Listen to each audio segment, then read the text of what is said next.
পক্ষে রাখা। আমি চলার পথে পৃথিবীতে যাকেই কোনো ক্ষেত্রে দায়িত্ব দিব, দায়িত্ব দেওয়ার ক্ষেত্রে চারটি কথা মাথায় রাখবেন।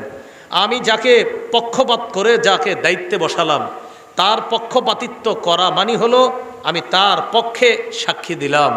আমি তাকে দায়িত্বে বসানোর জন্য আমি তার পক্ষপাতিত্ব করা মানি আমি তার পক্ষে সুপারিশ করলাম।